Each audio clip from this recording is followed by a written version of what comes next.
ಎಲ್ಲ ಹೋಯ್ತಿರಿ ಗೌಡ್ರೆ? ಅಲ್ಲಿ ಹೋಯ್ತಲ್ವ ಗಾಡಿ? ಯಪ್ಪ ಯಪ್ಪ ಯಪ್ಪ ಯಪ್ಪ ಯಪ್ಪ ಯಪ್ಪ ಅರ್ಜೆಂಟ್ ಆಗುತ್ತೆ ಬೇಕಾಗಲ್ವಲ್ಲ ಗುರು. ಹಲೋ ಫ್ರೆಂಡ್ಸ್, ಅನ್ನಪೂರ್ಣೇಶ್ವರ ದೇವಸ್ಥಾನಕ್ಕೆ ಬಂದಿದ್ದೀವಿ. ಪೂರ್ತಿ ರಶ್ ಆಗಿದೆ. ನಿದ್ದೆ ಬರ್ತಾ ಇದೆ ಸ್ವಾಮಿ. ಗಂಡಸ ನೀನು ಚೂತೆ ಕಟ್ ಮಾಡಿ. ಆಲ್ ರೈಟ್ ಗಾಯ್ಸ್, ಈಗ ಹೋಮ್ ಸ್ಟೇಯಿಂದ ಹೊರಟಿದ್ದೀವಿ.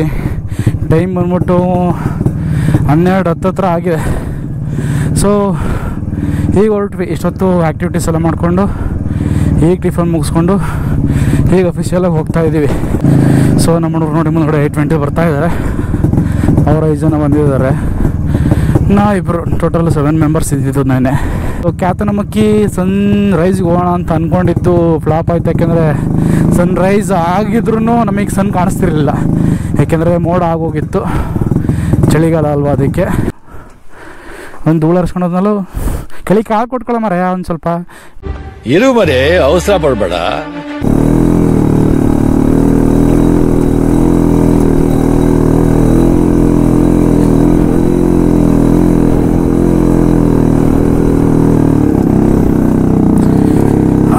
ಈ ರೀತಿ ಇದೆ ಆಫ್ ರೋಡಿಂಗು. ಚೆನ್ನಾಗಿದೆ. ನಾವು ಡಬಲ್ ಕೂತಿದ್ರು ಚೆನ್ನಾಗಿ ಇಳಿತಾ ಇದೆ ನೋಡಿ. Road king. ಸೊ ಬಿಸಿಲು ಚಳಿಗಾಲ ಆದರೂ ಸರಿಯಾಗಿ ಹೊಡಿತೈತಿ ಇಲ್ಲಿ.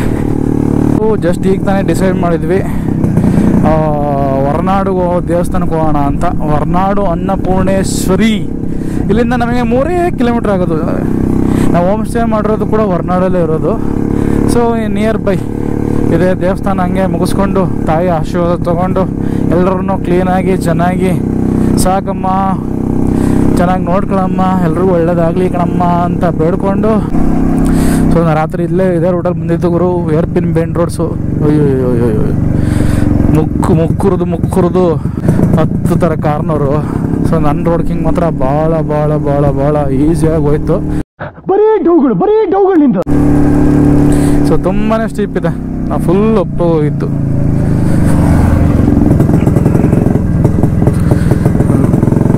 ನಾನು ನಿಮಗೊಂದು ಸಜೆಷನ್ ಕೊಡ್ತೀನಿ.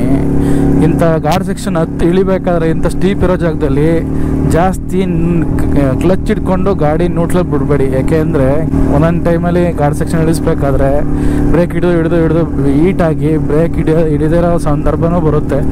ಸೊ ಗೇರಲ್ಲೇ ಇದ್ದರೆ 2 ಅಥವಾ 3, 3 ಅಥವಾ 2 ಗೇರಲ್ಲೇ ಇದ್ದರೆ ಇಂಜಿನ್ ಬ್ರೇಕಿಂಗ್ ಕೂಡ ಇರುತ್ತೆ.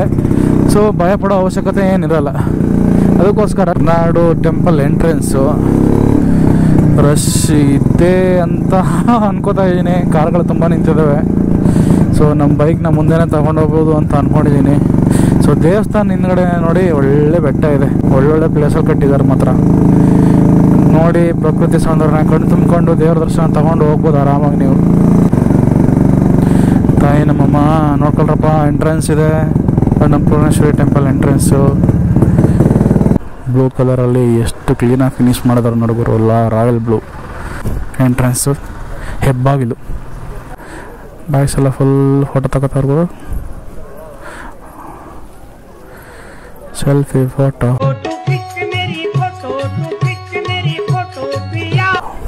ಸೂಪರ್. ಆಶೀರ್ವಾದ ತಗೋಬಿಡಿ. ಅನ್ನಪೂರ್ಣೇಶ್ವರಿ ನಿಮಗೆಲ್ಲ ಆರೋಗ್ಯ ಐಶ್ವರ್ಯ ಅಂತಸ್ತು ಕೊಟ್ಟು ಕಾಪಾಡಲಿ. ಯಾರಾದರೂ ವೀಡಿಯೋ ನೋಡ್ತಾ ಇದ್ರೆ ಸಬ್ಸ್ಕ್ರೈಬ್ ಮಾಡ್ಕೊಳ್ಳಿ, ಹಾಗೆ ಹೋಗ್ಬೇಡಿ. ಎಷ್ಟೊತ್ತರ ಮರೆ ಬರೋದು? ನನ್ ಮೇಲೆ ನಿನ್ಗೆ ಯಾಕೆ ಇಷ್ಟು ದ್ವೇಷ? ನಾನು ಏನ್ ತಪ್ಪು ಮಾಡಿದ್ದೀನಿ? ಎಲ್ಲಿ ಚಡ್ಡಿ ಹಾಕ ಬಂದಿದ್ರಾ? ಬೈದ್ರಾ? ಓ ಗಾಯ್ಸ್, ಯಾರಾದರೂ ಬರ್ತಾ ಇದ್ರೆ ಚಡ್ಡಿ ಹಾಕೊಂಡು ಬರಬೇಡಿ. ಈ ಕಡೆ ಸೈಡ್ ಎಲ್ಲಾದರೂ ಆಗಲಿ, ಧರ್ಮಸ್ಥಳ, ಶೃಂಗೇರಿ, ಹೊರನಾಡು, ಕಳಸ ಎಲ್ಲ ಕಡೆಯೂ ಚಡ್ಡಿ ಅಲ್ಲೋ ಇಲ್ಲ, ನೈಟ್ ಪ್ಯಾಂಟ್ ಅಲ್ಲೋ ಇಲ್ಲ.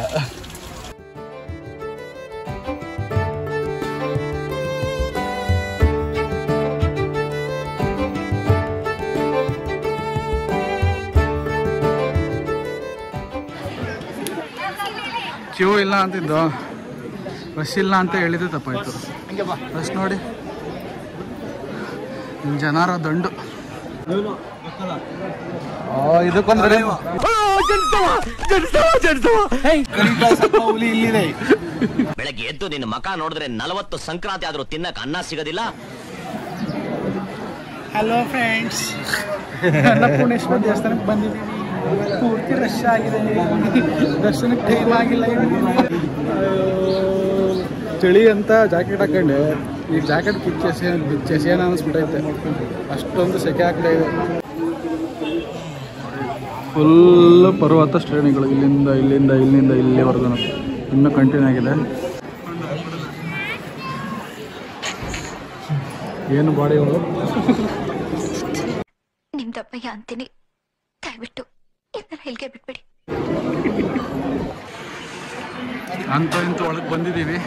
ದರ್ಶನ ಮುಗಿಸ್ಕೊಂಡು ನಿಮಗೆಲ್ಲ ಸಿಗ್ತೀನಿ, ಹೊರಗಡೆ ವಿಡಿಯೋ ಮಾಡೋಕ್ಕಿಲ್ಲ.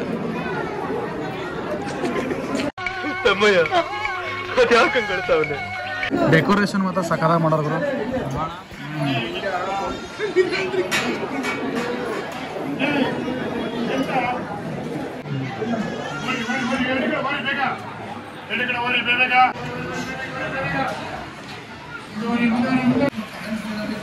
ಇದನ್ನೆಲ್ಲ ಕಣ್ಣಿಂದ ನೋಡಿ ಕಂಗಾಲಾಗ್ಬಿಟ್ಟಿದೀನಿ.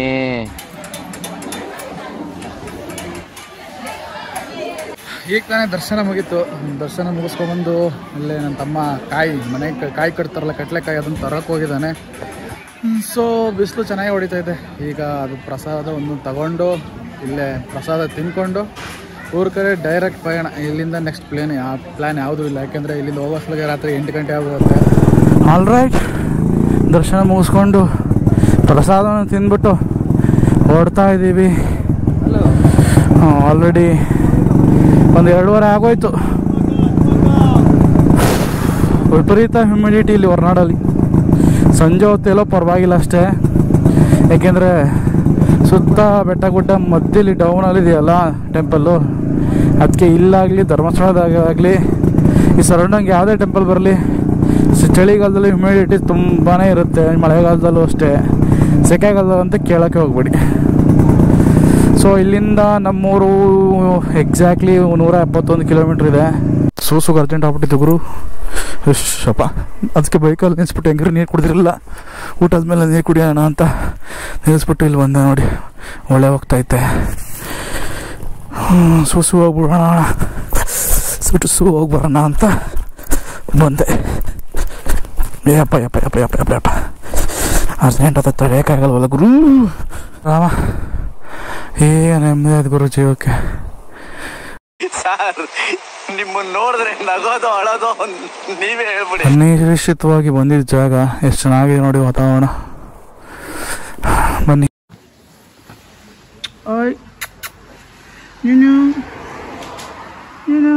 ಸುಮ್ನೆ ಇರಕ್ಕಾಗಲ್ಲ ಅಂದ್ರೆ ಕೈಯ ಹಿಂಗ್ ಮಾಡ್ಕೆಬಿಟ್ಟು ನೀನ್ ತಿಕ್ಕಿ ಎಟ್ಕೆಬಿಡು. ಕಣ್ಣು ನೋಡ್ಬೋದು ಹೆಂಗೈತಿದು, ಮಲಗೈತೆ. ಯಾಕೆ ಡಿಸ್ಟರ್ಬ್ ಮಾಡಬೇಕು, ಕೊಡೋ ನೀರು.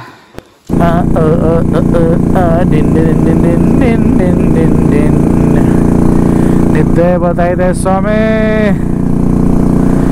ರಾತ್ರಿ ಮಲಗಿದ್ದು ಲೇಟು, ಬೇದಿದ್ದು ಬೇಗ ಎದ್ಬಿಟ್ವಿ. ಸೊ ಸುಮಾರು 1-2 ಅವರ್ ನಿದ್ದೆ ಮಾಡಿದ್ದೀನಿ ಅಷ್ಟೇ.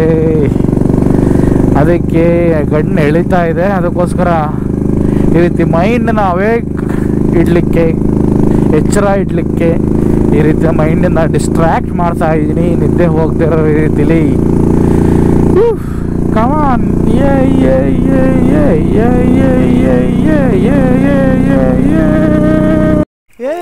ಇವ್ನ್ಯಾವನ ಸೆಡೆ ನನ್ನ ಮಗ.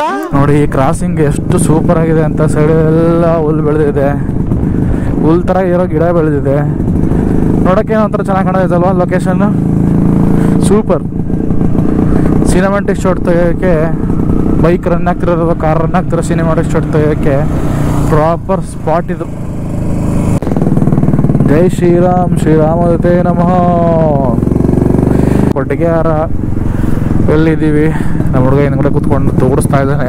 ರಾತ್ರಿ ನಿದ್ದೆ ಮಾಡಿಲ್ಲ ಅನಿಸುತ್ತೆ. ಸೊ ಅವ್ನು ತೋಡಿಸ್ತಾ ಇರೋದಕ್ಕೂ ನಾನು ಹೇಳಿ ನಿದ್ದೆ ಮಾಡಬೇಡ ಅಂತ ಹೇಳಿ ನನಗೂ ನಿದ್ದೆ ಬರ್ತಾ ಇದೆ.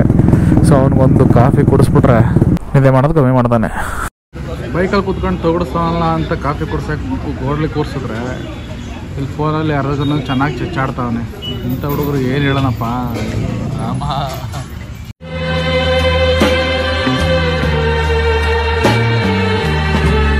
ಕೊಟ್ಗೆಹಾರದಿಂದ ಈಗ ಹೊರಟ್ವಿ, ಹೆಚ್ಚು ಕಮ್ಮಿ ಒಂದೂವರೆ ಗಂಟೆ ಟೈಮು ಇಲ್ಲೇ ಸ್ಪೆಂಡ್ ಮಾಡಿಬಿಟ್ವಿ. ಯಾಕೆಂದರೆ ಯಾವುದೋ ಫೋನ್ ಕಾಲ್ ಬಂದಿತ್ತು. ಅವನು ಗೌತು ಒಂದು ಅರ್ಧ ಗಂಟೆ ಮಾತಾಡ್ದ, ನನ್ನ ಕಸಿನ್ ಒಂದು ಅರ್ಧ ಗಂಟೆ ಮಾತಾಡ್ದ, ನಾನು ಒಂದು ಅರ್ಧ ಗಂಟೆ ಮಾತಾಡ್ತೀವಿ, ಅಲ್ಲೇ ಟೈಮ್ ಆಗೋಯ್ತು.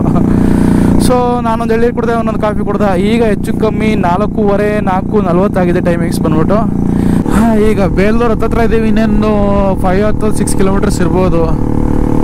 ಬೇಲೂರಿಂದ ಬಿಟ್ಟರೆ, ಬೇಲೂರಿಂದ ಹಾಸನ ನಮಗೆ ಒಂದು 37 ಕಿಲೋಮೀಟರ್ ಆಗುತ್ತೆ. 37 ಪ್ಲಸ್ ಚನ್ನರಾಯಪಟ್ಟಣ ನಮ್ಮೂರಿಗೆ ಒಂದು 35 ಕಿಲೋಮೀಟರ್ ಆಗುತ್ತೆ. ಸೊ ಟೋಟಲ್ ಒಂದು 72ರಿಂದ 73 ಕಿಲೋಮೀಟರ್ ಇರ್ಬೋದು ಎಕ್ಸಾಕ್ಟ್ಲಿ ನಮ್ಮೂರಿಗೆ. ಬೇಲೂರು ಬಿಟ್ಟು ಪಕ್ಕದಲ್ಲೇ ಹಾಸನಗೋಗ ರೋಡಲ್ಲಿ ಬರ್ತಾ ಇದ್ದೀವಿ. ಏನಕ್ಕೆ ಇಷ್ಟೊಂದು ಟ್ರಾಫಿಕ್ ಜಾಮ್ ಆಗಿದೆ ಗೊತ್ತಿಲ್ಲ. ಅಲ್ಲಿಂದನೂ ಟ್ರಾಫಿಕ್ ಜಾಮ್ ಇದೆ. ಒಂದು ಹೆಚ್ಚು ಕಮ್ಮಿ 500 ಮೀಟರ್ಸಿಂದನೂ ಟ್ರಾಫಿಕ್ ಜಾಮ್ ಇದೆ. ಏನೋ ಪ್ರೊಸೆಷನ್ ಹೋಗ್ತಾ ಇರ್ಬೋದು, ಇಲ್ಲ ಆಕ್ಸಿಡೆಂಟ್ ಆಗಿರ್ಬೋದು, ಎರಡರಲ್ಲಿ ಒಂದು ಆಗಿರುತ್ತೆ ನನ್ನಿಷ್ಟ ಪ್ರಕಾರ. Let's see. ಬೈಕಲ್ಲಿ ಹೋಗ್ತಾ ಇದ್ದಾವೆ, ಬೈಕಿಂದ ಏನು ಸಮಸ್ಯೆ ಇಲ್ಲ ಅಂತ ಅನ್ಕೋತೀನಿ. ಬಾಪ ಬಾ ಮಾಟ್ಗಾರ ಬಾ. ಆಕ್ಸಿಡೆಂಟ್ ಏನು ಯಾರು ತಿಕ್ಲೇ, ನಾವು ಗೊತ್ತಲ್ಲ ಬೈಕರ್ಸ್ ನುಸ್ಕೊಂಡು ಹೋಗ್ತಾ ಇರೋದೆ, ಯಾರನ್ನೂ ನೋಡಲ್ಲ. ಈ ತರ ಹಿಂಸೆ ಕೊಟ್ರೆ ಜನಗಳಿಗೆ ಯಾರು ಬದುಕ್ತಾರ?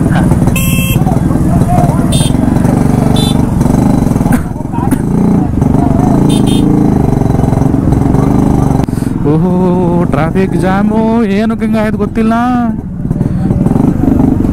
ಶಬಾಷ್, ಸಂದಿಲ್ಲಿಗೆ ಒಂದು ಇಲ್ಲಿ ಜಾಮು. ಯಾರು ಕಾರ ಬಂದ್ಬಿಟ್ಟಂಗ್ರು ಇಲ್ಲಿಗೆ. ಕಾರ್ ಬರೋ ಜಾಗನ ಇದು? ಕಾರ್ ಬಂದಾನೆ ಈಗ ಇಷ್ಟೊಳಗೆ.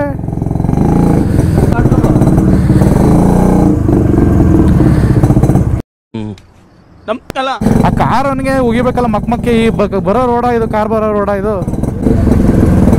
ಅಯ್ಯೋ ದೇವ್ರೆ, ಎಲ್ಲೋಯ್ತಿರಿ ಗೌಡ್ರೆ? ಕೇಳುವುದಕ್ಕೂ ಸಮಯವಲ್ಲ. ಅಲ್ಲಿ ಹೋಯ್ತಲ್ವಾ ಗಾಡಿ? ಓ, ಬೀಡಿ ಸಿಗರೇಟ್ ಸೇರ್ತೀರ ಇರುವಾಗೆ ಕುಡಿಯೋಕ್ಕಲ್ವಾ? ಬೀಡಿ ಸಿಗರೇಟ್ ಸೇರ್ತೀರಿ? ಬಿಡಿ ಆಯ್ತು, ಹೋಗಿ ಒಲೆ ಅಣ್ಣ ಹೋಗೋಣ. ನನಗಂತೂ ಈ ಜೀವನವೇ ಬೇಸರವಾಗಿ ಹೋಗ್ಬಿಟ್ಟಿದೆ. ಏನಾಯ್ತು ಬೇರೆಯವ್ರಿಗೆ ಇವತ್ತು?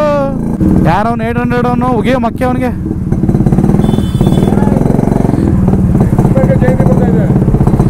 ಓ, ಅಂಬೇಡ್ಕರ್ ಜಯಂತಿದೇನೋ ಇದು. ಹೇಳಿಲ್ವಪ್ಪ ಯಾವುದೋ ಪ್ರೊಸೆಷನ್ ಅಂತ. ಅಂಬೇಡ್ಕರ್ ಜಯಂತಿದು ಪ್ರೊಸೆಷನ್, ಅದಕ್ಕೆ ಇಷ್ಟೊಂದೆಲ್ಲ ತಾಪತ್ರೆ. ನಾವತ್ತು ಹೆಂಗ್ ಬೇಕಂಗೆ ಎನ್ಸ್ಕೊಂಬೋದು. ಈಗ ಎಲ್ಲಿಗೆ ಹೋಯ್ತು ಗೊತ್ತಿಲ್ಲ.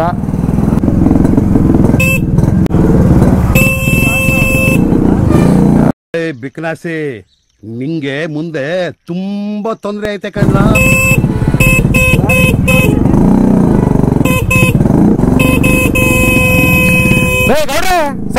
ಮೊದ್ಲೇ ಬೀಜ ಕುಟ್ಟಿದ ದುರಹಂಕಾರದ ದುರಾಭಿಮಾನದ ದುಸ್ಸಹವಾಸದ ನನ್ನ ಮಗನ ಯಾವ್ರಲ್ಲ ನಿಂದು? ಹೋಗ ಅವ್ರು ಇಲ್ಲಿ ಬಂದವರು, ಅಲ್ಲಿಂದ ಇಲ್ಲಿ ಬಂದೈತವಯ್ಯ. ಮತ್ತೆ ನನ್ನ ಮುಂದಕ್ಕೆ ಬಂದಲ್ಲವಯ್ಯ. ನನ್ನ ಮುಂದೆನೇ ಹೋಗ್ಬೇಕು ಅಂತ ಡಿಸೈಡ್ ಮಾಡಿದ್ದಾರೆ ಗೌಡ್ರು. ನಡ್ರಿ ನಿಮ್ಮ ಎಮ್ಮೆನೆ ಮುಂದಾಗಿ ನಮ್ಮ ಕೋಣ ಮೊನ್ನೆ ಹಿಂದೆ ಬರಲಿ. ಅಪ್ಪ ಅಂತೂ ಇಂತೂ ಟ್ರಾಫಿಕ್ ಮುಗೀತು. ಈಗ ಒಂದು ರೇಂಜಿಗೆ ಹೋಗ್ತಾ ಇದ್ದೀವಿ. ಎಲ್ಲರಿಗೂ ಅಂಬೇಡ್ಕರ್ ಜಯಂತಿಯ ಶುಭಾಶಯಗಳು. ಆದರೆ ಟ್ರಾಫಿಕ್ ಮಾಡಬೇಡಿ ದೇವರು, ಜನರಿಗೆ ತೊಂದರೆ ಕೊಡಬೇಡಿ. ಹಾಸನಕ್ಕೆ ಸುಸ್ವಾಗತ. ನಮ್ಮ ಹಾಸನ ನಮ್ಮ ಜಿಲ್ಲೆ ಗುರು. ಇನ್ನೇನು ಬೇಲೂರಿಂದ ಮುಗಿಸ್ಕೊಂಡು ಈಗ ಹಾಸನ್ ಬೈಪಾಸಲ್ಲಿ ಹೋಗ್ತಾ ಇದೀವಿ ಡೈರಿ ಸರ್ಕಲ್ ಕಡೆಗೆ. ಅಲ್ಲಿಂದ ನಮ್ಮ ಊರು ಬಂದ್ಬಿಟ್ಟು ಒಂದು 35 ಕಿಲೋಮೀಟರ್ಸ್ ಆಗ್ಬೋದು. ಫುಲ್ NH 75 ಗುರು. ಬೇಗ ರೀಚ್ ಆಗ್ಬಿಡ್ತೀವಿ, ಒಂದು 25-30 ಮಿನಿಟ್ಸ್ ಒಳಗೆ. ಮತ್ತೆ ಭೇಟಿಯಾಗೋಣ. ನಮಸ್ಕಾರ.